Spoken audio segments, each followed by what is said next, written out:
Good afternoon. Welcome to Are You Really Leading or Are You Just Taking a Walk? Presented by Monica Miles-Steffen and Michele Lueders. This presentation will be approximately 2 hours. All participants have been placed on mute. If you have a question for our presenters, please enter it in the chat. We will be monitoring questions as they come in and will get to as many as time permits following the conclusion of the presentation. The speakers will be utilizing breakout rooms for discussion during the presentation. There will be a short poll at the beginning and a survey at the end that will appear after the webinar concludes. Please take time to answer and provide your feedback. For purposes of CEUs, if you are viewing this webinar in a room with others, please make sure to type your name and email address into the chat so that you will receive your certificate. Certificates will be emailed to participants. I will now turn it over to Monica and Michele. Hi, hi everybody. Start. There we go.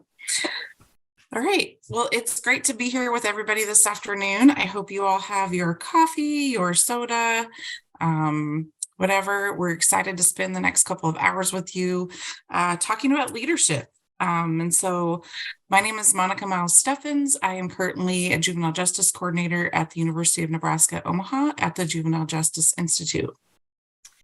Good afternoon, everyone. Like Monica said, excited to see everyone here and be a part of our discussion. My name is Michele Lueders, and I am currently the executive director for the Nebraska Mediation Center located in Fremont, Nebraska. And our center provides mediation services for the 24 counties in Northeast and North Central Nebraska, along with the 4 tribal nations.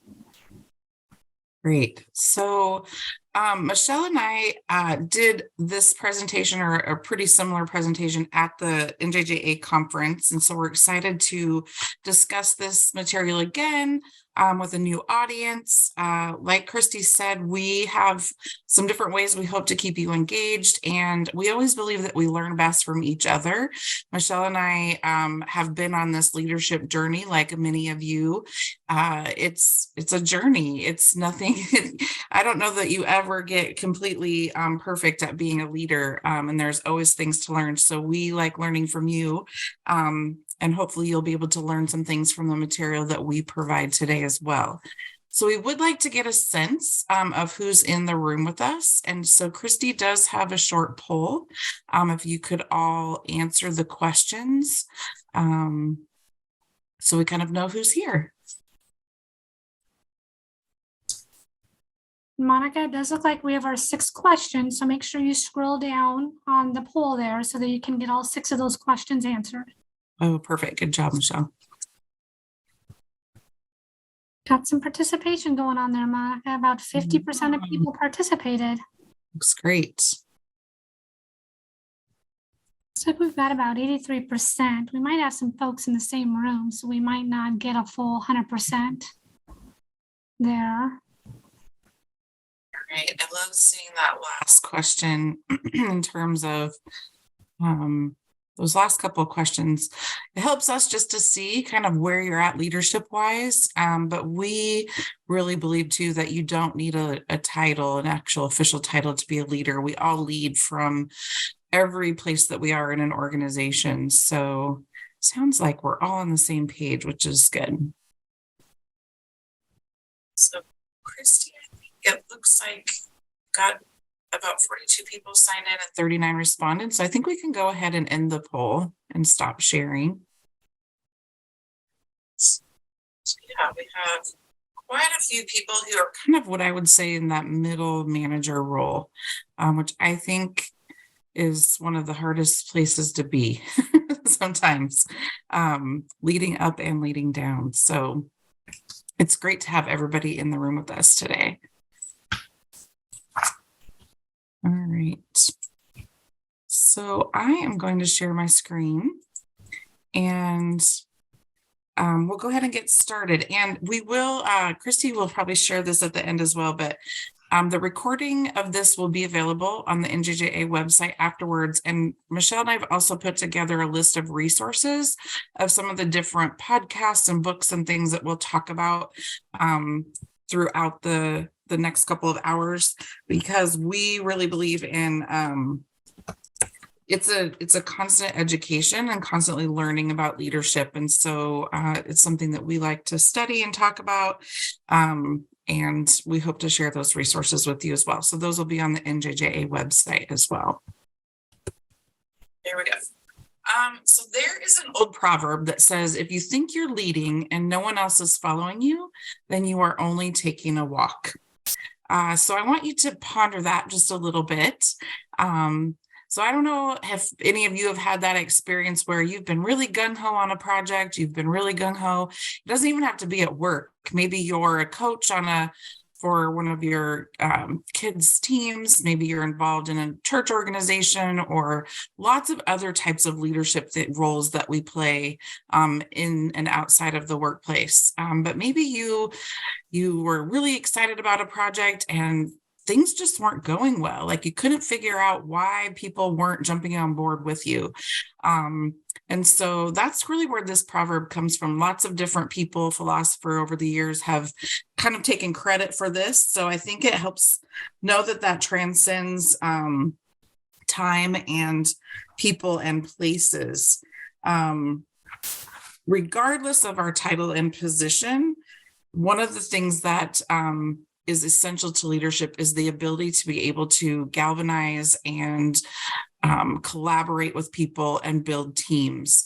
And it's often one of the biggest stumbling blocks for a leader. I know personally, there have been times that I've chosen to take on a project by myself that was probably better suited for a team. But I just wanted to get it done and get it done my way, right? I don't know if any of you can relate to that. Or maybe you've given a project to a team to work on in your role, only to later take it over because you were just getting impatient with the process, or it was taking too long, or they brought you a report and you didn't like how it turned out, and so you just kind of took it over. Or maybe you've pulled together the ideal group of people and you've managed to successfully implement something new and exciting. I venture to guess, I know personally, I've had all of those experiences. I venture to guess that you all probably have too. That is one of the things. The thing about this saying is that successes and challenges of developing good teams starts with our ability to understand our role as a leader. And so a lot of times we focus on employees, we focus on the external things that go into making our work happen. But a lot of what we'll be talking about today is actually our role as the leader, and some of the research behind that, some of the statistics that we're seeing, and some strategies that we can use to really enhance our role and our skills in our leadership. So we have a quick video that we are going to show. This video goes pretty quick. It's about 5 minutes, but there's a lot of information packed into this video. There is a lot of information out there. Maybe you've read different books or articles or TED Talks or podcasts about building teams. It's millions and millions of dollars are spent every year in retreats and offsite locations and strategic planning and those kinds of themes. But yet a lot of times, and especially I think now we're feeling this, right? In this time after COVID, this concept of the great resignation, like how are we keeping people, or why are people leaving? And we're doing all these things to try to engage our employees.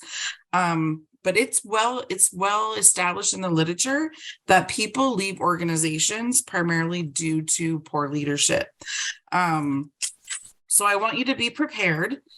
This video goes really quickly, but the link is in the PowerPoint and it's in the resource list that we have put together for you. So try to capture some of the things that stand out to you as Michele plays this video for us.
Okay, so that video kind of highlights some of the things that we're going to talk about today, but I want folks to, in the chat, go ahead and share a couple of things that you thought stood out to you based off of that video that you just watched.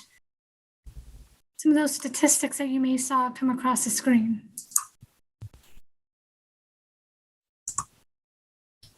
Okay, Mary says the importance of recognition. That's right. Empathy. Okay, all 4 generations, and we're going to have 5 generations in the workforce here soon. Some would pass up their raise to see their boss gone. That's usually one of the big ones that strikes people. Yeah. Emily talks about the whole person because that is a key thing that we sometimes forget about. Michele says everything was true and accurate. Yeah, that's a great video. There's an older video out there that's similar to this one that if you are online, like in the look at those things, you can watch that one. And this is an updated version. So Crystal talks about engaging the staff's head and heart. Yep, that's that whole person concept. Relationships are important, Christine. Yep, Deborah, I agree. I love that video as well. So as we kind of think about and we want to move on, we're going to really kind of talk about the impact of those disengaged employees. So like Monica had said earlier, we did this presentation for the NJJA conference back in May. And so the foundation of that conference is really about, young people in Nebraska and the service providers that do work for them. And so we might have a lot of the same folks here today, but we might have other people from different organizations as well. And so just kind of keep that in mind as a reference when we're talking about some of this information.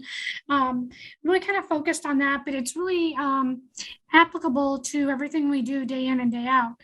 So when we think about the work, when you do work with young people in the fields that you might be involved in, there's a study done by the Casey Family Foundation back in December of 2017. And this screen here kind of just bullets or highlights a few of the key takeaways from that study.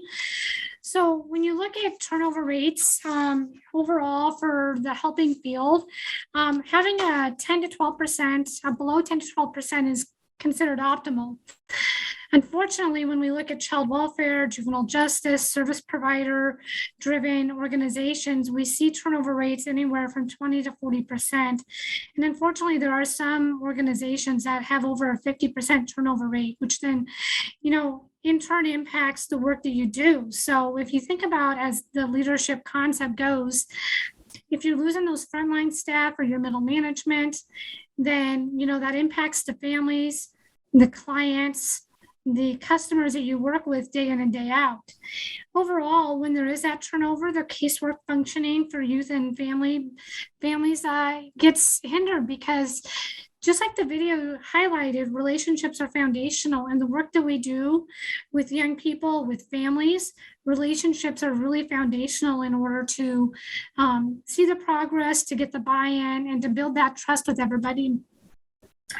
When you look at the cost over time, the amount of money, and there was a little clip, and I can't remember that number right now, but the amount of money organizations spend when you have turnover and having to bring new people on board, and that kind of revolving door, impacts organizations substantially over time. And this last statistic here is just really, very impactful. So every time a caseworker, maybe it's a probation officer, or maybe it's, one of those service providers that are working with families in the home, this costs a child welfare agency specifically 30 to 200% of its exiting employees' annual salary. So one study in Texas in particular estimated the cost of the child welfare agency was approximately $54,000 per departing employee. So every time a staff member leaves, it's a little over $50,000 that impacts the organization. And so, we do a lot of work, and a lot of us don't do the work for the money, but when you look at that statistic alone, and if you are in one of those higher leadership positions that may have an impact or may be able to have some influence on policies, practices, and things that are implemented in your organization or agency, that statistic alone can be very impactful to everyone that you're working with on how you can continue to do the work. Imagine what we could do if you had $54,000 extra dollars in your organization, whether you're a small nonprofit, whether you're a child welfare organization, juvenile justice.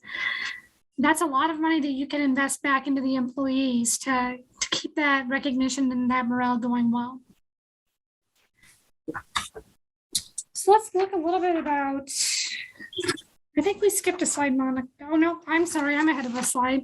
So let's talk about satisfaction versus engagement. And again, that video did a great job of, going really quickly. But when you talk about the satisfied employee, those satisfied employees are looking more about themselves, and there's more to the satisfaction versus that engaged employee. So satisfied employees are there to get something, or it's about themselves, but that engaged employees are to give. They want to see themselves be successful. They want to see the organization be successful. They want to see the clients, the families, the individuals they're working with to be successful as well. And so we think about transactional versus transformational relationships. Those transactional relationships are, you can think about it kind of like checking the box. I did this, check. We did this, check. And so if you're checking the box with your relationships versus that transformational, getting to know people, the emotional intelligence, how do people want to be recognized? When do they want to be recognized? Really being able to be more about that transformational and building that relationship from the ground up is really more impactful, which can lead you to having those engaged employees versus those satisfied employees. This next slide kind of highlights defining engagement. Sorry, Michelle, my thing isn't moving. There it goes. Oh, there you go. This is just a quick little illustration to show that employee engagement is a mutual commitment between the company and the employee. It's being able to unlock that employee's potential to drive their performance. And when you do that, something called discretionary effort develops. And that discretionary effort is when an individual goes above and beyond. They put in that extra effort, and you don't even need to ask them to do that. They want to do that because of that relationship, that transformational relationship that you've built, which then impacts the work output that they produce, which then in turns, as an organization, moves you forward. So let's think about this for a second. So a lot of you folks, if you're in that middle management role, and if you are disengaged as an employee yourself, the staff that you're responsible for are 3 times more likely to be engaged. Throw in the chat there some thoughts around signs as a manager, as an individual, even if you're a staff person, when you see a disengaged staff person, manager, what does that look like? What do you see in the workforce in your organization, or maybe in past organizations that you've worked for? Go ahead and throw a couple of those into the chat there.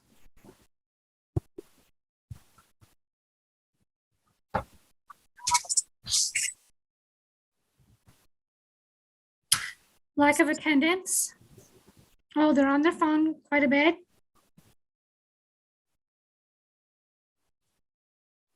Low morale. What does low morale look like? Yeah, Michelle, do you have any examples of what that low morale might be? Workplace gossip, doing the minimum.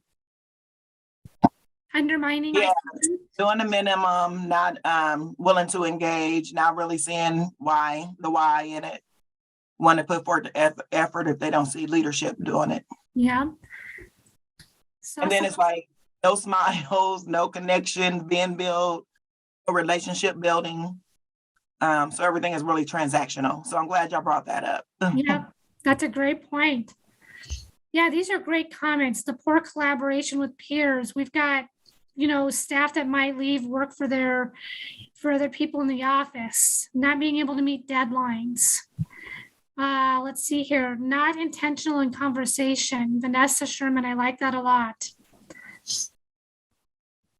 Let's see, lack of participation or little participation, not listening, and just an overall negative attitude. Those are all things that we see when we have those disengaged employees. And so as a manager, one of the things about leadership is you have to be able to do self-reflection. If you see yourself engaging in any of these types of behaviors, you have to be able to take a step back and figure out what is it you need? What is it you need to be able to do to bring yourself out of that? Because your actions, your lack of actions can directly impact the folks that you support and that you work with day in and day out. And so really kind of, take a minute there to reflect on that. And there's a lot of resources that we will provide to you all in that handout that you can take a look at that might be able to help out individuals or maybe someone that that you can support along the way.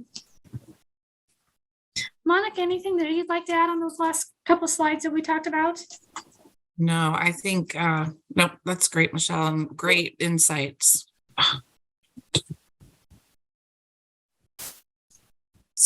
Okay.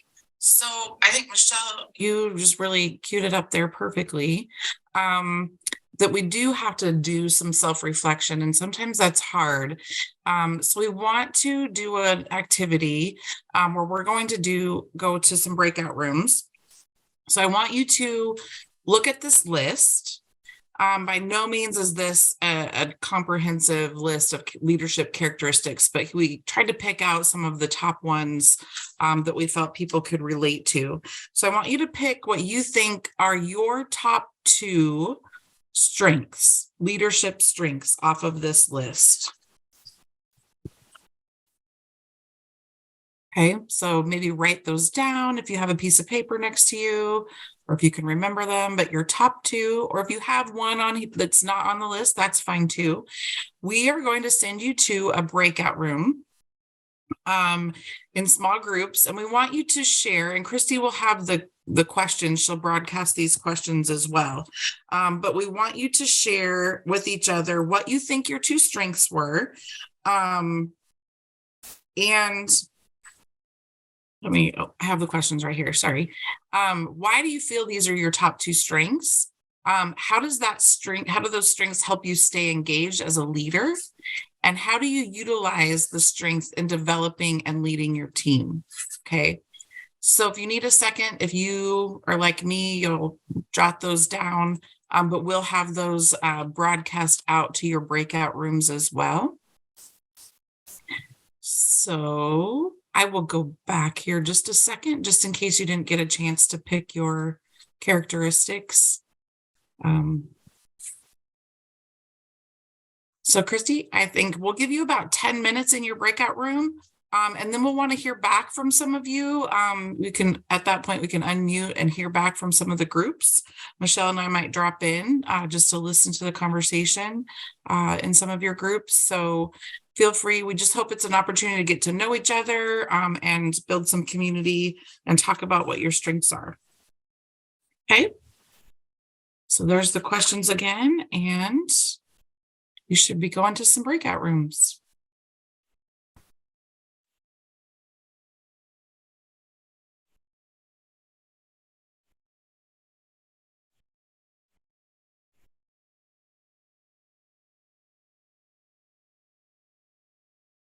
Okay, is everybody in the breakout room? I only see the 3 of us here. Perfect. Okay. Oh, I see what. So we can join these rooms? Yep, we How can. many rooms are there? There's 9.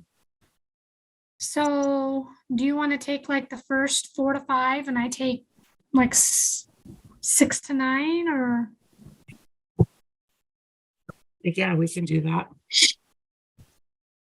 I'll just jump into this first one to start with. Yeah, I'll start with room 6 and then I'll go down to 9. Okay. And if we don't get through all of them, that's okay. Yeah. Okay.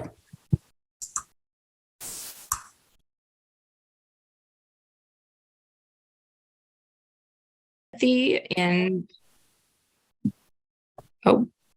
we're being recorded. I chose empathy, and I'm torn between listening and honesty, I think. I actually just got told this morning that How are we doing for time, Monica? I think we're doing okay. Yeah, I think so. Yeah, I think so. Yeah, you were cutting out a lot more than what you were on Monday. I mean, Monday was only towards the end, but today you seem to be when you first start talking and then as you talk, then it picks up a little bit. So Shoot. I'm gonna have to have IT look at my computer. maybe you need to get one of those microphone things that you can connect. Yeah. That'll pick up. I don't know. That's what we use here at the center in our conference room. We have one of these portable microphones and we can just plug into the laptop and it does a better job. Oh, we're going to bring people back, it looks like. Yep.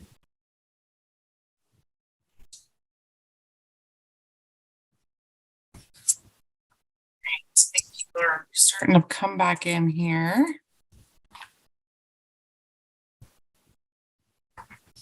It's hard for me to tell when everybody's back. I think it gave a minute warning, so we'll give people just a second to jump back in. Yeah, looks like the room should close out here in about 5 seconds, Monica. So Okay, cool. Mary, it's good to see you.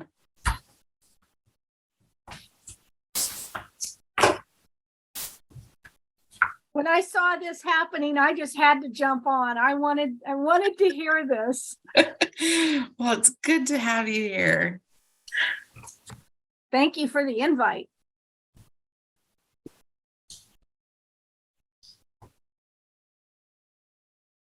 okay. Is everybody back, Christy? I think they should be.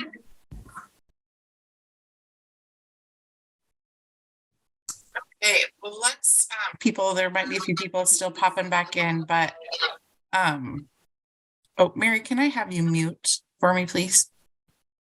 Thanks. So I know Michele and I were popping into some of your rooms. I was hearing great conversation, great self-reflection. Does anybody want to share their strengths or kind of give a summary of what you all talked about in your group? Or I shouldn't say, does anybody? Who would like to share? I never hesitate to share. Great, Michele, because I was going to pick on you if you weren't going to pop in. And I can turn my camera on. I'm kind of hiding out today. But so my top two, if we just do two, I would say my top four. So it's integrity, empathy, trust, and developing people. Because with those leading three, it just helps me to really make sure the organization is the vision of what I'm doing. So I have to stick with that at all times. Empathy is just really meeting my people where they are, understanding, each situation as it comes and understanding them individually, not as collectively. Everybody should be doing the same thing. And then making sure they can trust me and trust that when I have to come down on them, that, yeah, I have to, because I have my job as well. And then developing people. I just want to see everybody win. And I know everybody has their own strengths and I don't have all the strengths. So I work with my team really well. And then we said in our group, team, calling it a team, acting as if we're a team is really important. That's great. Oh, I answered all of them, so I probably don't need to chime back in. No, that's great. And I love that you guys talked about meeting people where you're at. That's so important, right? And you saw, we're going to jump into those 8 key things that the video talked about, and trust was one of the primary ones. And trust, I mean, that's a big word and it sounds easy, but we all know that it takes a lot of work to build trust within a team, and it takes time. So I really appreciate that you all recognize that. I bet a lot of you have maybe done things like with your teams, like strength finders or real colors or some of those different kinds of things. our team here at JJI just did a new one recently that's pretty new. It's called The Working Genius. It's with Patrick Lencioni. He's the author of The 5 Dysfunctions of a Team. And it was really helpful to us because it helps you identify what your areas of working genius are, like your top 2 things where you, like when you're in your zone, your flow, you're just killing it. Your areas where you function pretty well, but they're not totally your strengths. And then your areas of working frustration. And that was new to me, right? And I like how it's not necessarily categorized as weakness, but kind of those areas where those things just frustrate you. And has really helped us kind of divide up and shift some of the tasks that people do. And helps us as we've thought about hiring a new person, like what are those working geniuses, those strengths that we need? So you can take an online assessment tool. It's relatively inexpensive. And there's a whole podcast series about the working genius, and that's free. So I just throw that out as a resource. Hey, Monica, who was that again? Working Genius, and who is that author again? It's the 5 Dysfunctions of a Team. Yep, Patrick Lencioni. Okay, Patrick Lencioni. I'm not going to attempt to type that in because I'll butcher his last name. So the person who asked that question. But 5 Dysfunctions of a Team, you can Google that and you'll be able to find his name then. Yep. Anybody else? What did you talk about? Different things in terms of how your strengths help you engage and build as a leader. Who else had something different?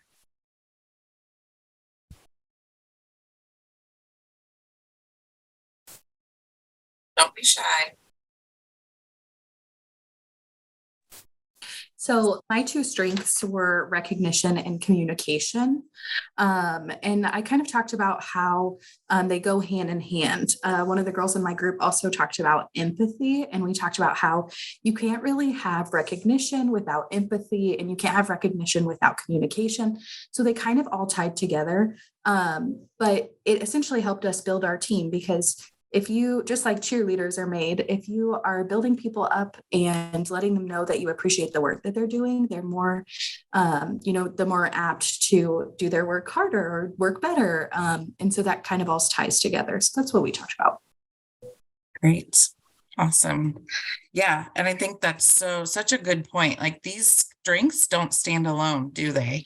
That they all really do. You need to tie them together, weave them together to help you work with your teams. Monica, Okay. what I liked what Abigail said there was how maybe she knew the gal in her room, maybe she didn't, but how they were able to make the connection on what she valued as her 2 strengths and another person in her room. And that's really one of those things when you're building a team. And I think Michele said this as well, that not one of us has all the strengths in the world. That's why we bring people around us, we build people around us, and we tap in to their resources. And I think that was an illustration there. Maybe Abigail and her group, they knew each other, and maybe that's something that they've been able to do in their work. But I thought that was something I wanted to highlight there. Yeah, absolutely. Okay. So we are going to have you look at that list again. Only this time, I want you to look at this list and think about, of those characteristics, where are the 2 that are kind of a challenge for you? Where do you struggle or feel like you have opportunities to grow in some of these areas? So take a second, look at the list again, but think of it from that lens of where do you want to have more growth?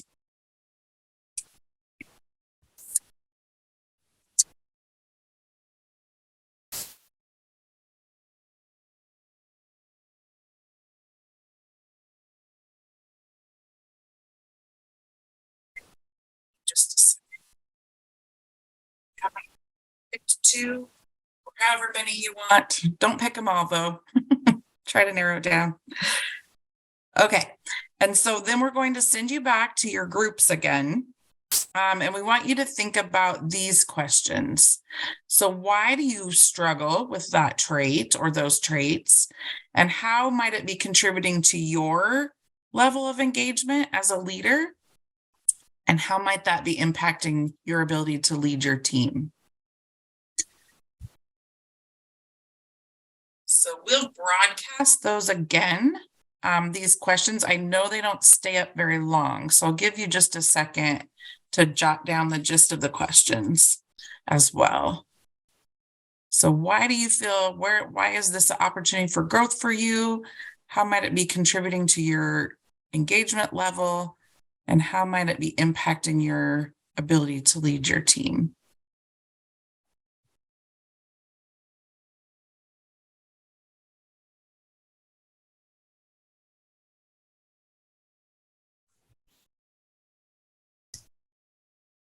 Okay, I'm looking like maybe our breakout rooms have closed down.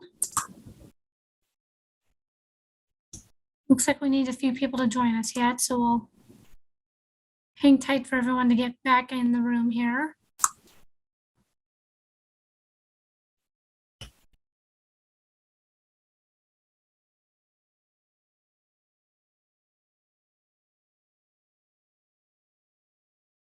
So can you see the PowerPoint presentation? Yep.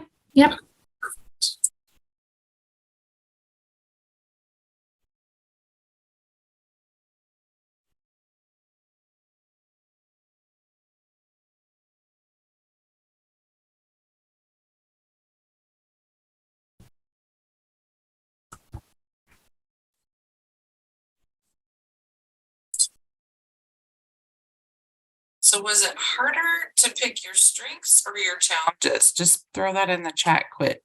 Which was harder, to focus on your strengths or your opportunities for growth, I like to say.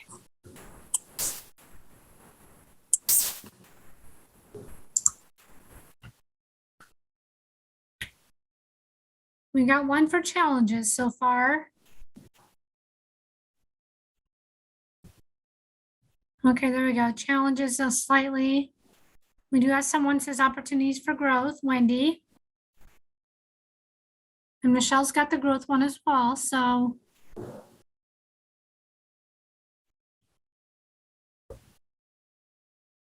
So Mary's given it a lot of thought, so she felt she was able to do both pretty easy. Good. Okay.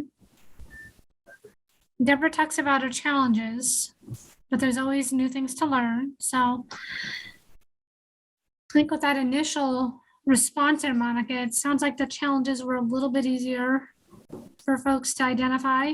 Yeah, I think it's just interesting. I think for some reason we always focus, or it's easier to focus on the things we need to grow in, or that we focus more on a deficit model than a strength-based model. And when you think about what we try to work with the youth and families that we work with, we're always talking about positive engagement, strength-based.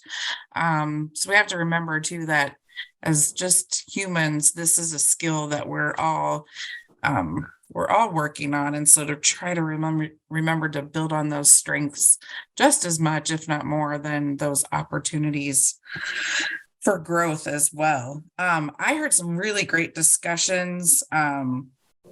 People really insightful about areas where they want to grow. And we're going to talk a lot about these things. I heard some really good discussion about work attitudes based on kind of what generation you're from. And we're going to talk about that towards the end, and how to accommodate that, especially around recognition. Is there anybody who would like to share just a quick summary from their group? Somebody different this time.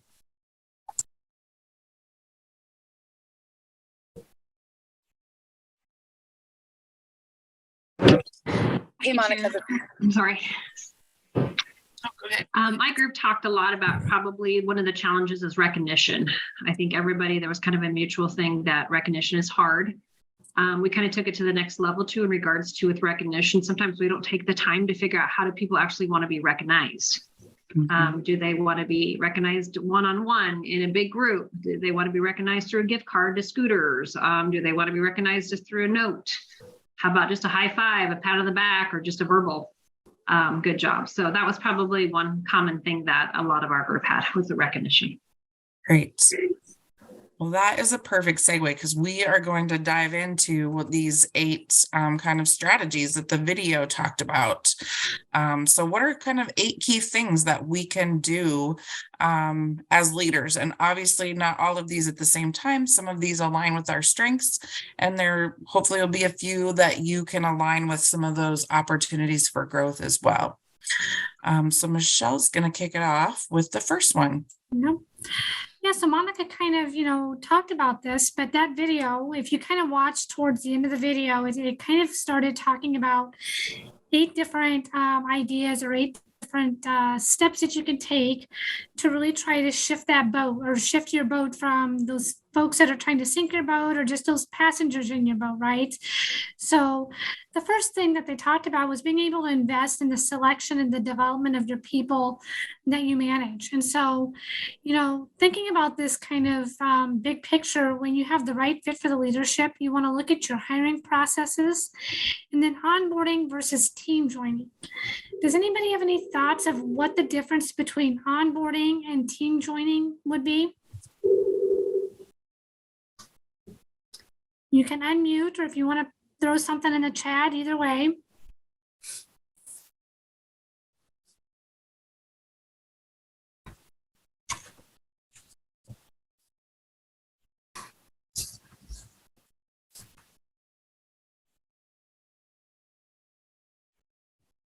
So let's talk a little bit. If you think about onboarding, that's what we do when we bring somebody new into your organization. Okay. Right there, yep, Angela's got something in the chat there. How and what they are being trained versus they are joining a team or preparing them for the team, right? So a lot of folks probably have maybe what's called like a new employee orientation. Here's where the bathroom is. Here's your break room. This is your office, or here's your desk, things like that. But when you talk about joining a team, what do you do that's intentional to really make that person feel a part of the team? Maybe you have like a welcome lunch. Maybe you have some type of a gathering on the first day. Julia says team joining is more inclusive. I think there was another comment that talked about it's an offsite interaction, right? That team joining is more about that intentional, that transformational relationship building that occurs.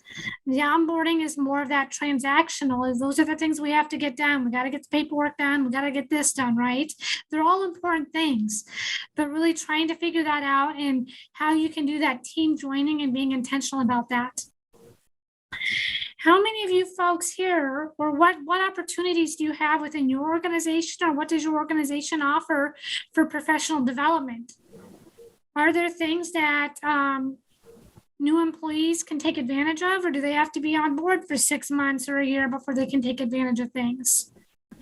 Are there things that allow individuals with an interest in a certain field to, whether it's taking a class, attending a training, being able to, model, or being able to be a part of a mentorship opportunity? And mentoring is another important piece. That ongoing support that individuals feel when they come to an organization is really, really critical. Do you have staff within your organization that can help support that work? Knowing as managers, you can't be everywhere all the time. So do you have individuals that can help support that initiative and that effort as well? Employee evaluations. Sometimes that can be a scary thing. A lot of folks think, oh my gosh, I've got my annual employee evaluation. What's going to happen? What haven't I done well? It usually goes to that negative thinking. Within that employee evaluation process, do you allow that opportunity to identify growth opportunities, identifying what the staff have done well? What interests do they have? And how can you support them as a supervisor, as the manager, to help move them along to achieve those goals that they've identified? Michele, if I can jump in, I think the one thing too is a lot of the things I read in this space around employee evaluations is those kind of traditional annual evaluations are going by the wayside, and it really there should be nothing that should be a surprise when you meet with an employee to do any kind of performance review. Those should be ongoing conversations. So if you aren't having regular meetings with your boss or whatever, I really encourage you to ask to set up those times, so that you can have that ongoing communication and know, and build that relationship as well. So you know what goals you're working on, what goals align with your job, your goals, the organization's goals, those kinds of things. Yeah, that's a really great point, Monica. Great point. So when we look at that dedicated time as a leader, some of you may be familiar with Marcus Buckingham. He helped write the Strength Finders through Gallup. There's a couple of other books that he's been a part of. There's also a podcast out there that is titled Find Joy in Any Job. And so there's two questions that he uses with the work that he does. He asks, how are you? And then how are we? So how are you as an employee? Monica, how are you today? And then how are we together, as that supervisor staff? And that conversation that's developed from there. So there's a podcast out there that you can look at and you can listen to, and that'll be on that resource guide as well. And then let's talk a little bit about emotional intelligence. And so emotional intelligence is one of those things that some of those soft skills, and a lot of times those are some of the harder skills to be able to utilize, tap into, and show as a leader. Aristotle said, anyone can get angry, that's easy. But to be angry with the right person, to the right degree, at the right time, for the right purpose, and in the right way, that's not easy. And that's kind of what that emotional intelligence is wrapped into. And that's hard work. And I think one of the discussions I was able to listen into a little bit was, especially in that middle management role, you've got from the top down and the bottom up, and trying to really juggle all of those different, things that are getting thrown at you, and being able to support your staff, but also carry out the direction that you've been given as that middle manager can be really difficult. So when you think about the work that you do, these kind of apply with the families, the children, the kids that you work with day in and day out. One thing that I wanted to mention that I kind of forgot about, one thing that I was able to do with one of my previous jobs was, there's another resource called 9 Minutes on Monday. There is a lot of resources online. This is a book. And what this does is it gives you an opportunity to, the concept is, if you spend 9 minutes on Monday with your staff, and there's 9 different areas that you kind of cover, that is one of those things that will help develop those relationships maybe that aren't there. Maybe that's something when you bring on somebody, and that team joining can be a resource you can do. There's some downloadable PDFs online that you're able to use. The book is a quick read, and you can get that book and you can kind of use that as a resource for you when you're looking and trying to figure out different ways and opportunities to build that team and have that team joining concept as you move the work forward. Yeah, that's a great resource, Michele. I think it's really simple and straightforward. Okay, so we've talked in your small groups, you were talking about trust. Lots of people have mentioned building trust. Building trust in leadership, building trust is a huge leadership skill. I saw in the chat, Tracy had just put in the chat for the last slide, that she actually did an anonymous survey of her staff to have them give her feedback, which I think is an amazing way to build trust with your staff, amazing way to get some great information about what's working, what's not working, what things you could do better, what things you do that they like. Like Michele said, that takes a lot of transparency and vulnerability, and being willing to accept that feedback. So make sure that you have the bandwidth to do that if you go forward with that. But I think that was a great example of a way to build trust. that trust has to be authentic, right? People are smart and they know right away if what you're doing is just like a transactional, or if you're really trying to build leadership or build trust with your team. Does anybody have examples they want to put in the chat of other things they've done to build trust with their team?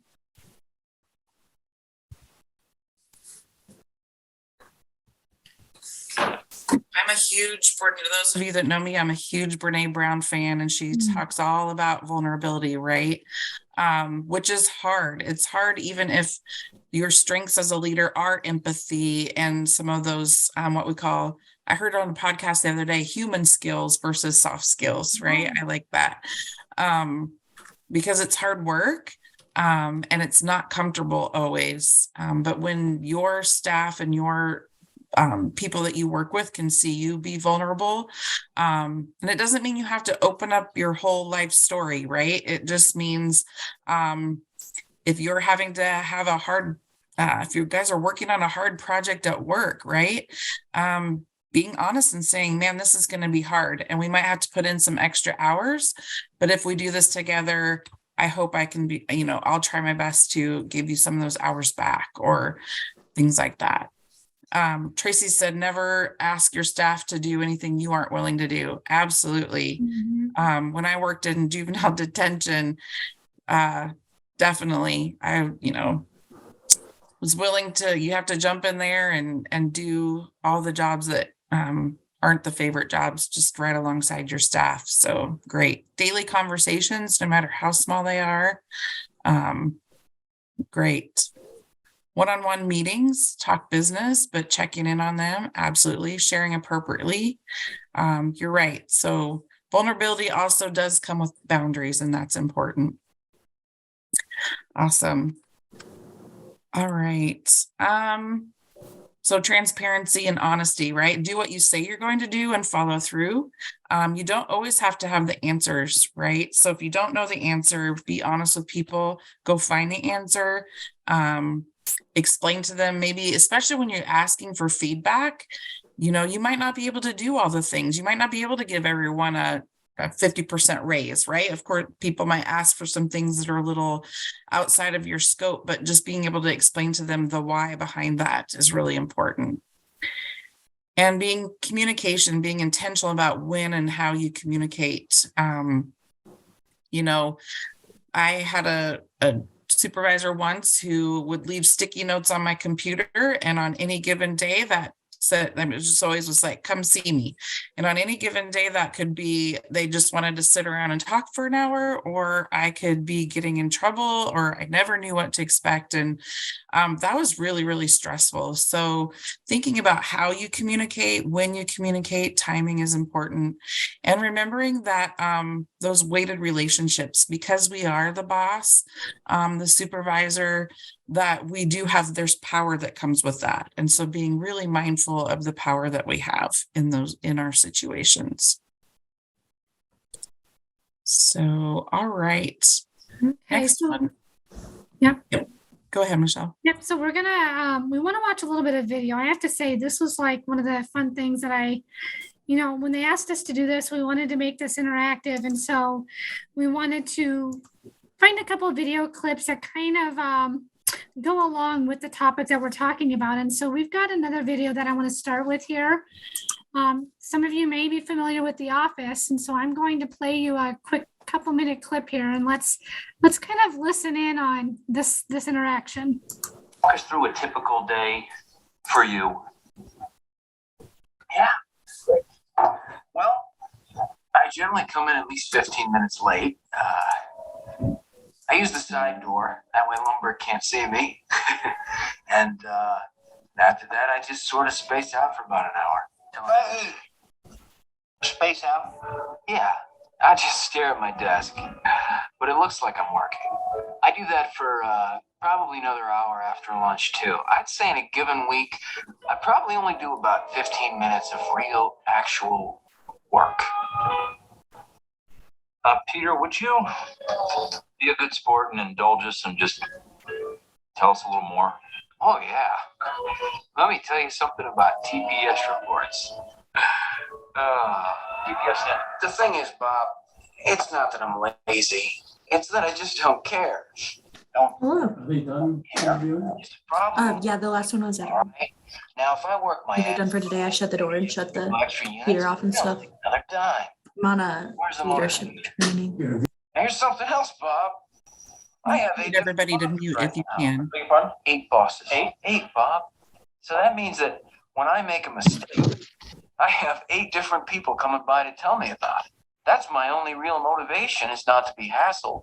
That and the fear of losing my job. But you know, Bob, that'll only make someone work just hard enough not to get fired.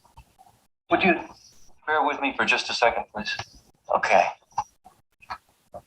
What if, and believe me, this is hypothetical, but what if you were offered some kind of a stock option equity sharing program? Would that do anything for you? I don't know, I guess. Listen, I'm gonna go. It's been really nice talking to both of you guys. Absolutely. The pleasure's all on this side of the table, trust me. Good luck with your layoffs, all right? I hope your firings go really well. So crazy. Wow. Okay, let's see here. Let's talk about that video a little bit. Michele, do you want Tracy to bring up the whiteboard? Yeah, go ahead and bring up that whiteboard if we can. So that video, you know, kind of highlighted, there's other videos that go along with that, but in the office. And so at the very end, you kind of caught in on, if we offered you some stock options, would that kind of help with maybe that motivation? So let's take a second here on the whiteboard. And for those of you that aren't familiar on the, let's see, I'm looking at the screen, the left side of the screen, there's a T. You can click on that T, that's the text, and go ahead and type in, you know, how do you recognize the staff you work with, or how does your supervisor recognize you? So depending on what your role is in your organization, just kind of type in on this whiteboard here on different things that occur within your company or organization. So we've got the positive affirmations and some verb, okay. So we give recognition verbally, positive feedback, Real talk. Flexibility, love that. autonomy. So what does that mean? Like that autonomy and flexibility. Do you know that right off the bat, or do you have to, how do you find out that that's what people want?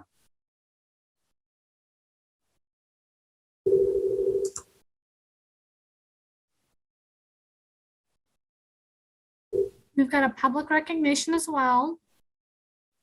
Some people definitely like that.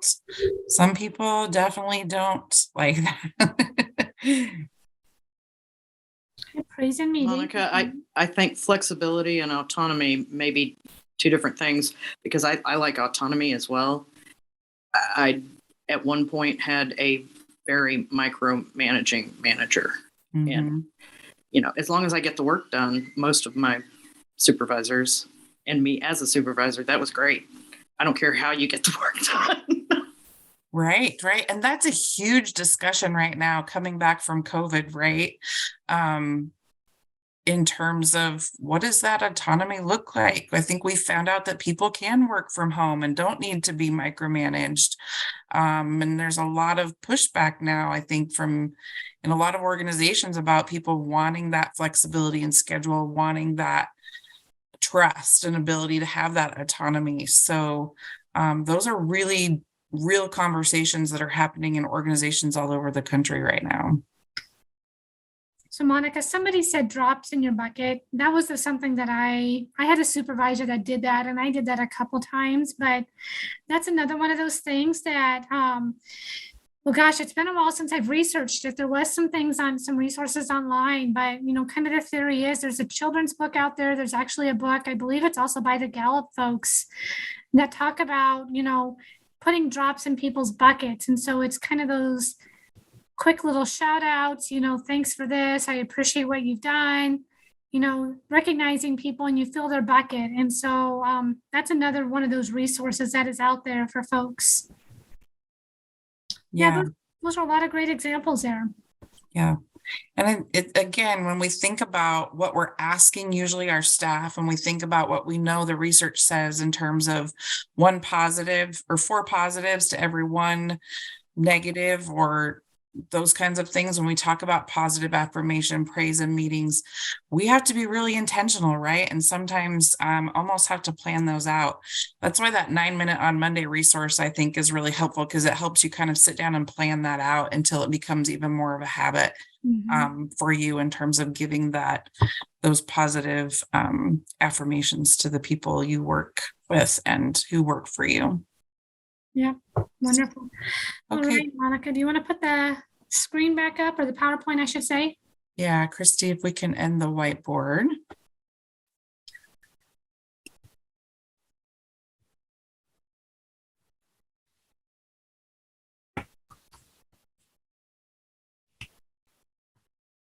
Oops. All right. So you guys did a great job of identifying different opportunities or ideas of recognition. So we have a few things up here just to kind of like keep in mind. So making sure that you really know what your employees want. Monica mentioned this earlier. Some folks like that public recognition. They want their name on the newsletter. They want to get up in front of a big group of people. And then there's other folks that like those, handwritten thank you cards, or maybe those sticky notes, or whatever that may be. So really, you have to get to know what your employees like and what it is they want. Sometimes you've got those tangible versus intangible recognition. I think I heard somebody say, or, maybe it's that gift card to Scooters, or maybe it's kind of that verbal recognition. Anytime that we do recognition, we want to make sure that we're intentional, that it's timely, that it's genuine or authentic. And Monica said this earlier, people know when you're not being genuine. So just to do something because you feel like you have to, you really got to make sure that you're trying to work on being authentic with that. And you want to be able to match the action. So making sure you know what it is you want to give recognition for, and that you're trying to provide that acknowledgement and recognition at that same level. And how can you be creative with that recognition? And some of those things, it can be hard, especially if that's something that you didn't find as one of those strengths, or maybe that's an opportunity that you find that you can grow in. So being able to do that and finding folks around you, building a community, whether that's other supervisors that you work with. And I think really asking the folks that you supervise and you provide support for, they're the ones that are going to tell you, this is what I like, this is what I don't like. And then making sure you are intentional about finding the opportunities to recognize when things are going well. That's something you can do right at the very beginning of onboarding or bringing somebody new into your space, is asking them right out from the get-go, right? As you're getting to know them, how they like to be recognized. That you could even ask that in an interview question. So you have that at your tips if you decide to hire them. Monica, something I did when I came to my job here at the center, I asked the staff, just a series of questions so that I could get to know them and that they could get to know me. I answered the same questions. So I kind of put myself out there as well of, this is kind of who I am and what I like and, how I operate, if you will. And they kind of gave that back to me so that I could learn what would be supportive for them in the same fashion. And so I think there's a lot of opportunities of how you can do that when you're working with a group of people. Absolutely. That's a great example.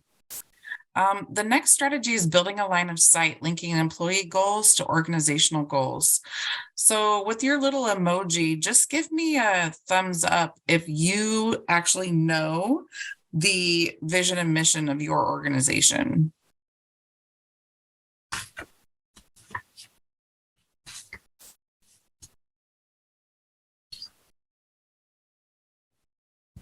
See a couple going up. Good. Great. Would you say that your employees know the vision and mission and goals of your organization? Because that is like that's foundational. People spend tons of money paying consultants to help them create visions and missions and organizational goals and values. But all too often, then those go in a report and they go on a website. But if you walk down the hall of your organization today, maybe half the people or, may not even know what those are. And so it's really hard to build engagement. It's really hard to have accountability. And it's really hard for people to see where their work fits in if they don't understand what your true vision and mission is and what you're all trying to achieve together. So that's something from the very get-go, from the hiring process. It's important to talk to people about what that vision and mission and those values are so that people know if that's a right fit for them, just as if you're trying to know if they're a right fit for you. Collect data. This is a great place to do types of surveys like Tracy was talking about. Not satisfaction surveys, right? Are people satisfied with the food in the cafeteria or whatever? But how do they see their work impacting the outcomes? And how are you sharing that information? A lot of times you're doing some kind of annual report or those kinds of things for your organization. How are you sharing that information back to your employees so that they can see how the work that they did really made an impact?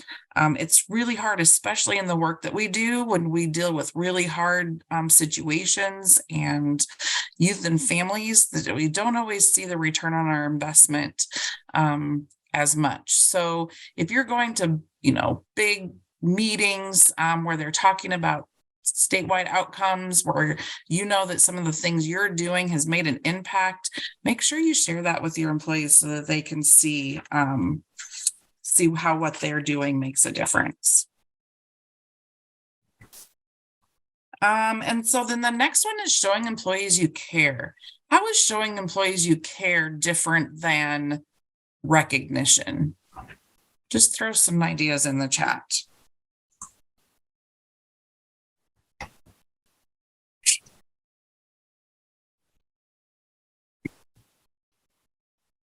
What's the difference? Simple thank you, asking how they are, care is more personal. Yep. Mm-hmm. More personal.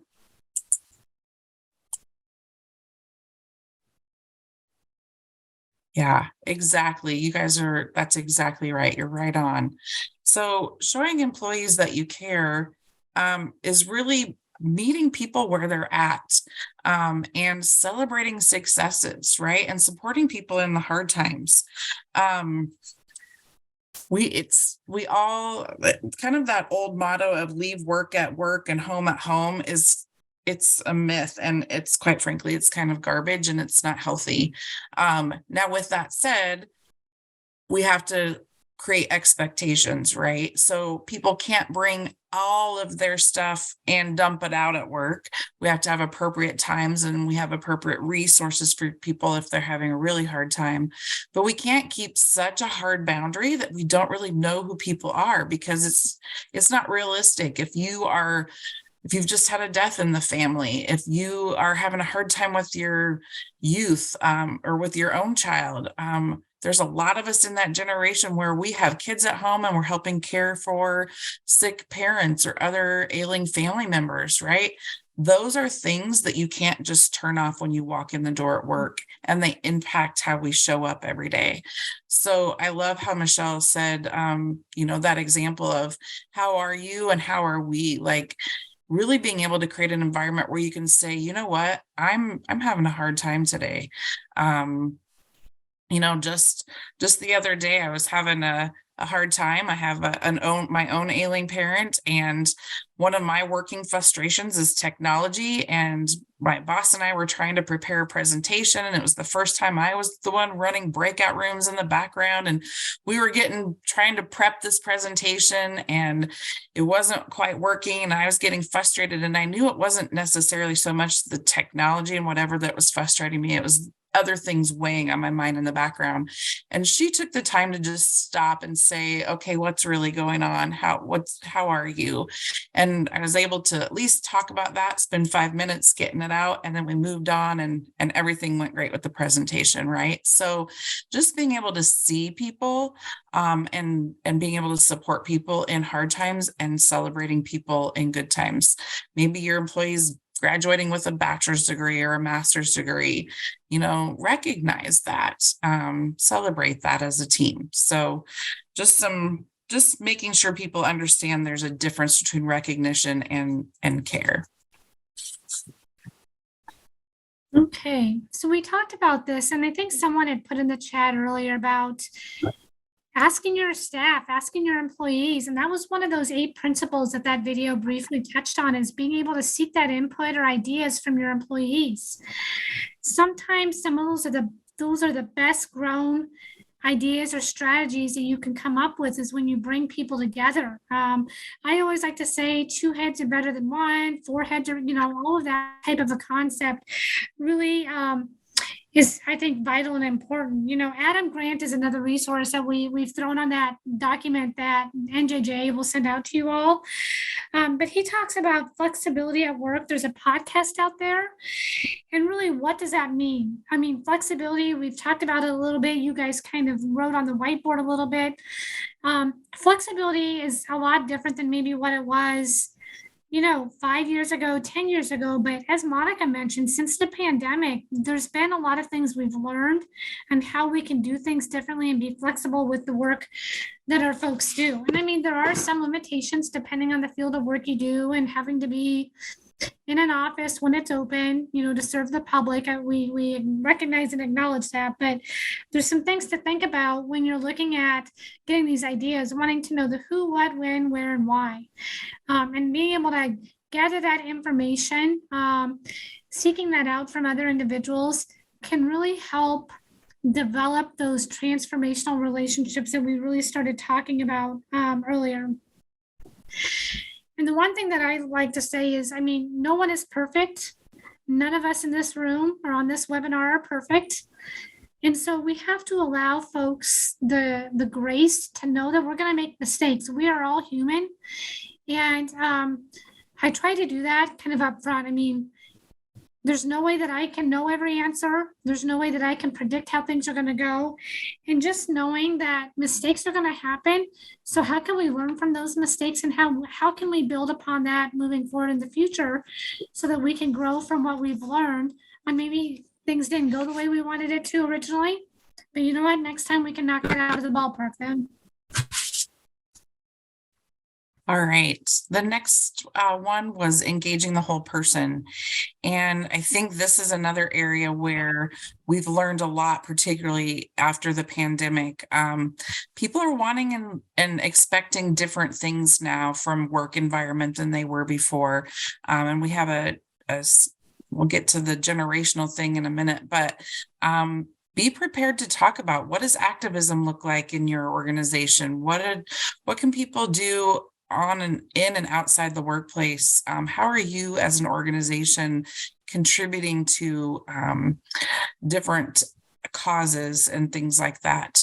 That includes wellness, both physical and mental wellness. And we hear a lot about work-life balance now, and that's something that has contributed to kind of this great resignation, right?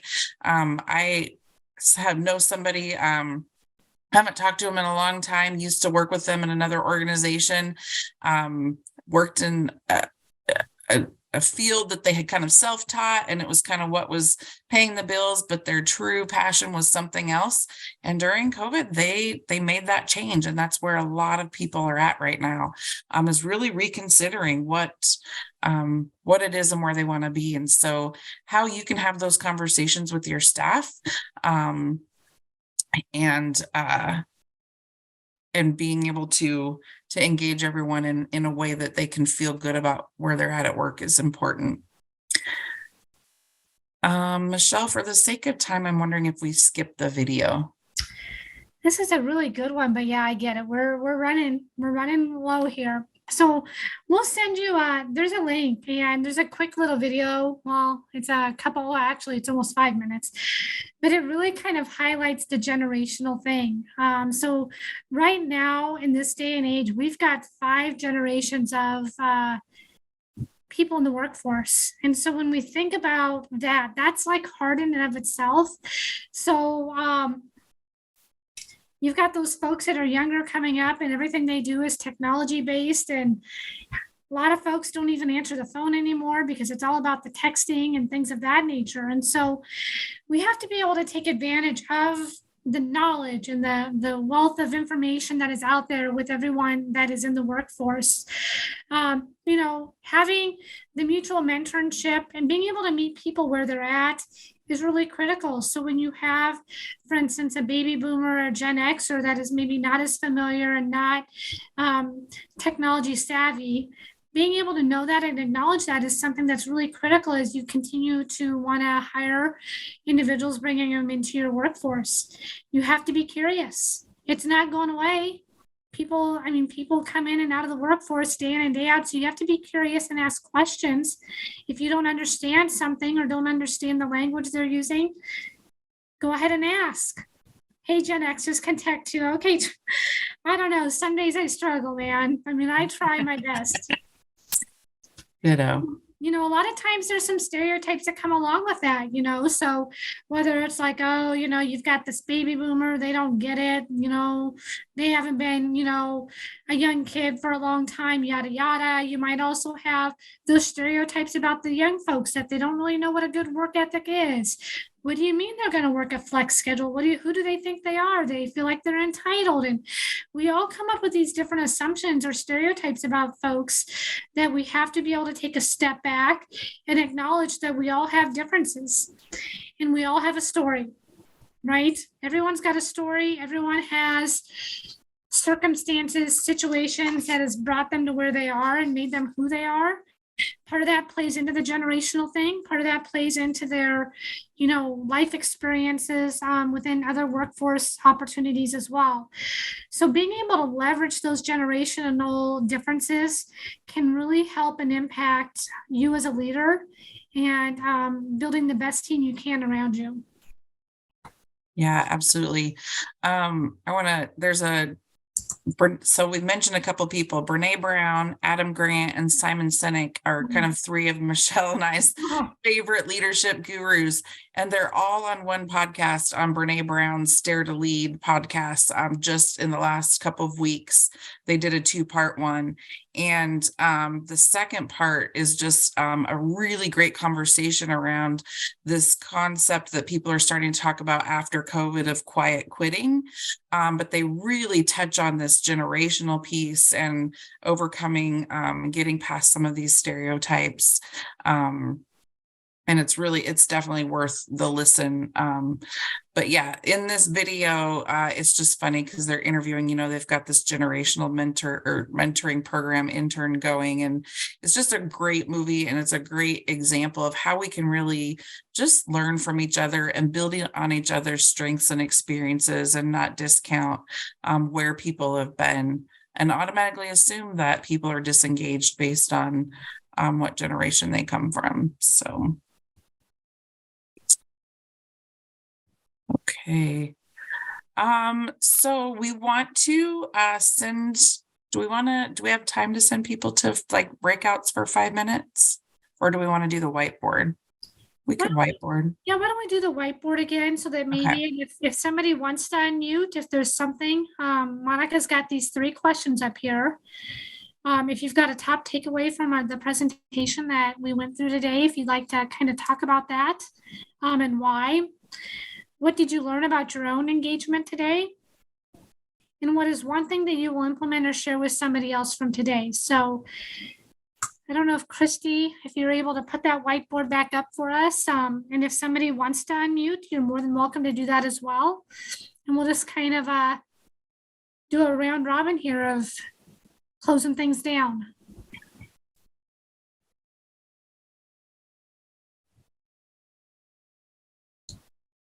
So yeah, feel free to answer any of those questions. Your biggest takeaway.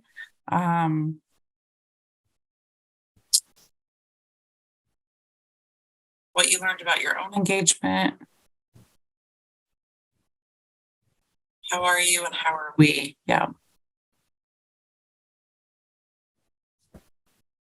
Cindy said, it's nice to remember that all of us on the spectrum of leadership, like others have said, there's always something to learn. Yeah. So we've got the how are you and how are we, Monica? That's something that's good. Yeah. Extend the same grace you want to give, you want given. Always encourage leadership.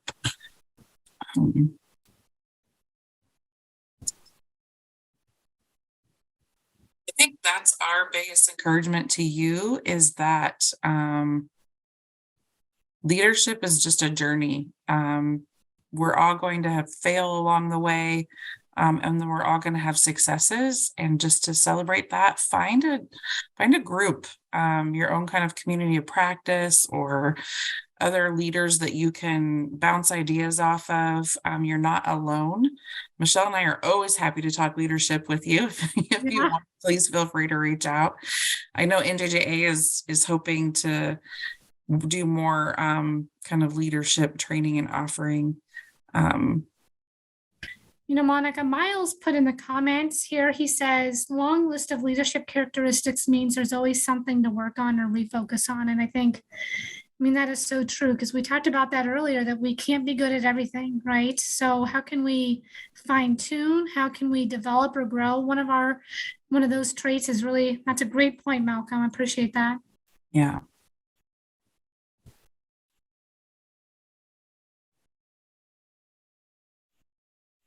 It's difficult for trying to teach something you do naturally. Yeah, that's hard, right? So trying to find the steps or words, putting it in someone else's lens. Right. And feel free, if you have any questions too, we have just a minute or so. If you have questions about any of the resources or any of the things we've talked about or any other suggestions, I've already learned from other people's suggestions today as well. So kind of a final minute of brainstorming. Encouragement to build people's life stories. It's simple, Monica, but asking for input is really important. That's that self-reflection piece that we didn't talk a lot about. We briefly touched on it, but I think that's important too. Yeah, checking in more with staff, especially right now, right? People aren't still recovered from the pandemic. There's still a lot of stuff, right? And now we're entering a pretty highly charged political season. So people aren't all okay yet. So just checking in with people is really important. And giving people a space. One of the things that both Michele and I are really passionate about as well is restorative practice. And restorative practice has a really strong place in the workplace and can really be a mechanism for addressing conflict as well as creating trust and space. I had the opportunity to see an organization in Pennsylvania in April where they do their staff meetings in circle. They model all of the same restorative practices that they use with the youth in their alternative schools. They model that with staff, whether it's working out a conflict, whether it's welcoming a new person. They have welcome circles where they talk and share about each other and get to know each other. They have goodbye circles, even for people who are leaving on, that are being terminated, because it gives everyone closure. So it was some really fascinating things. And there's a lot of research out there about how that can impact and reduce turnover as well, because it creates that engagement that people are looking for. So, okay. Well, I think we have one last slide. Christy, if you don't mind closing the whiteboard. All right. So this is a famous speech by Teddy Roosevelt. It's called The Man in the Arena. Oops. What did I just do?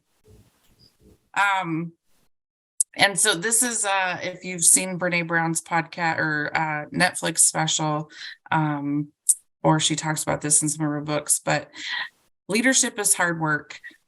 So give yourself grace and know that when it feels tough, it's because you're the one in the arena doing the hard work. And those sitting on the outside being the critics aren't the ones willing to get in and do the hard work to see the progress. And you'll have good outcomes and you'll do great things, and you'll have great relationships with your staff and great results from your organization. So this is always a great reminder to me when there's those days where you just feel like you come home and you feel like you've been kicked around. So hopefully that's a helpful just thing to leave you all with. We really appreciate you all being here, the engagement that you had with us today. Thanks for teaching us some great new strategies as well. We wish you all the best in being a leader each and every day. And Christy, I think, did you have a final poll that you wanted to do? The survey will show up after the presentation when people are ending. We want to also thank NJJA for allowing us this opportunity to do this. Like Monica said, we both have a passion. By no means do we know everything about leadership, but it's something that we like to read about, we like to listen about, and then we just like to share what our thoughts are. So hopefully you were able to take away a nugget or two from what we've been able to kind of build upon our time that we've worked together in this area as well. So. All right. Thanks, everyone. Have a great day.